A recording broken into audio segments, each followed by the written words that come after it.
How to Eat Toast to How to Deal with a Problem, people rarely go about things the same way despite the similar situation. The paths and choices they make may be different, but the end result remains the same. The toast gets eaten and the problem solved. In the short story Auntie Angie's Shannon Rivera by Andre C. Lewis, a Native American female goes in search of a family member. In a similar but different story by Nguyen Backtrack, The White Horse, an Asian man shows how his life has changed since his youth.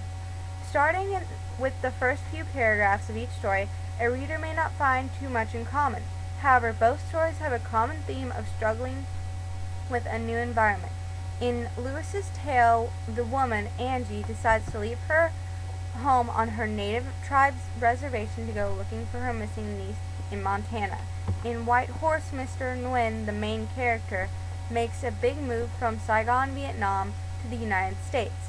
In both stories, the new environment, Montana and the United States, causes the majority of the problems for the main characters. In order to cope, these two tales show how one's past can be used to deal with the issues and conflicts of the present, but not without consequences. Beginning the action in both stories, the main characters use their past to deal with judgment. In the Native American tale, Angie uses her past to judge a new town she's in, saying things like "Don't Chicanos teach their children to respect their elders," Lewis 2, or commenting "Most are dressed in leather, this is a wingtip bar, it's like I opened a trap door to hell," Lewis 4. Angie uses her past to degrade and belittle the people around her. She does not know anyone personally, but knowing the town is a Crow town, she prejudges. This is because Angie's tribe and the Crows fought against each other long ago. During the battle known as Custer's Last Stand, the Crows aided the American troops in defeating the last rebel Native American tribes. Angie's tribe was one of those defeated. The Crows and other tribes who aided the Americans were viewed as traitors to these tribes. Although not directly stated, it can be implied that Angie holds this against every person of that tribe when she says comments like, "I see those drunk crows. Oh, it's sad."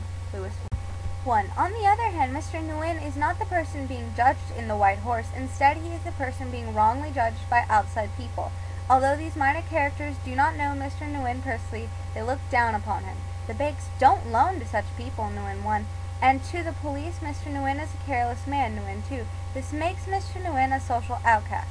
Also, Mr. Nguyen has no family or wife to turn to or socialize with, as no one is with him in the United States.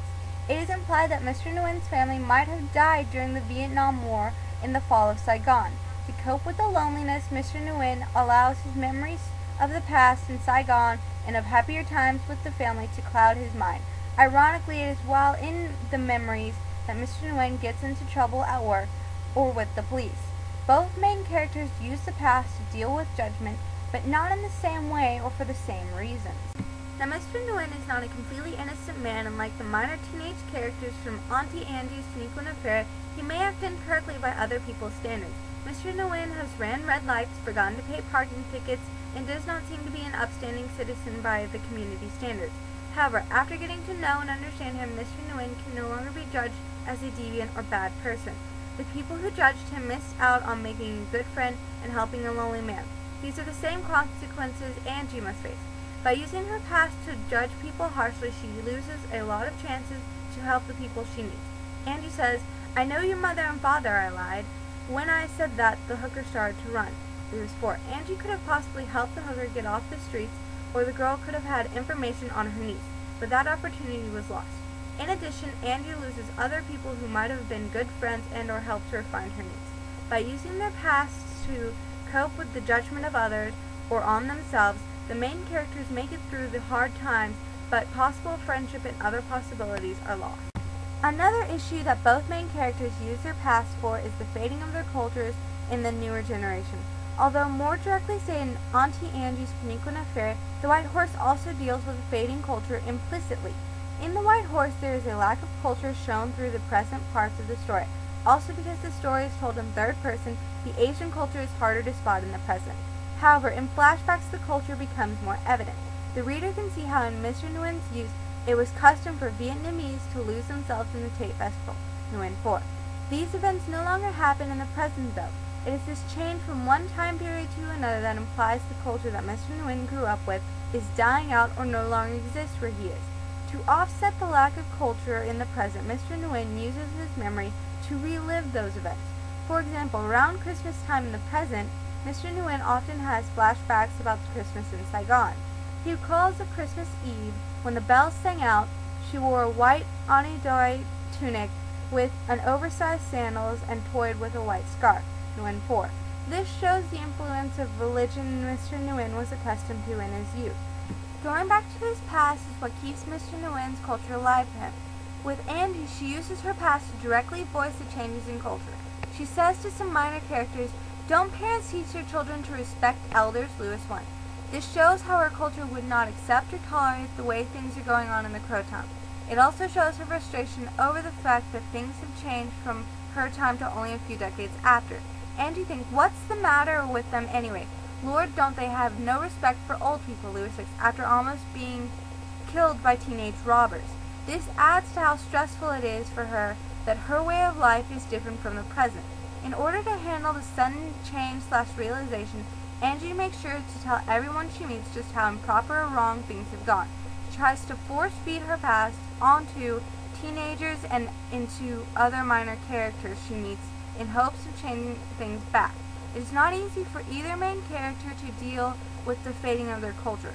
However, the past is the main way both try to keep their cultures alive. The problem that arises for both main characters using their past to survive the decrease in culture is the fact that both Mr. Nguyen and Angie miss out on new culture around them. Neither tries to accept or understand the new culture. They try to drown out the fact that culture has changed by staying in their past. By doing this, they isolate themselves. It is why both have difficulties integrating into their new environments. By not letting go of the past, they have trouble accepting the present. This causes them more problems. For example, no one wants to talk or help Angie because she judges them, and also because she does not understand them. Angie also tries to force some people to change their ways, which causes people to be weary of her. Mr. Nguyen completely cuts himself off from people around him. He does not interact with his coworkers and does not share Christmas with anyone in the United States. He is actively avoiding the American culture. By using their past to manage with their dying cultures, the main characters miss out on the new culture and opportunities that could come from these new cultures. As the two main characters showed, the past can be used as a coping mechanism for dealing with the issues of a new environment like judgment and cultural differences. Despite being from two different cultures and settings in different locations and times, the two middle-aged main characters go through similar experiences. They handle the experiences differently, but use the same techniques. Instead of using an adapted mechanism and changing for their new environment, both characters use their past as a coping mechanism. By using the past, the main characters try to deal with the changes as best they can. Their methods are not foolproof and does come at a price, though the price is often unnoticed by them.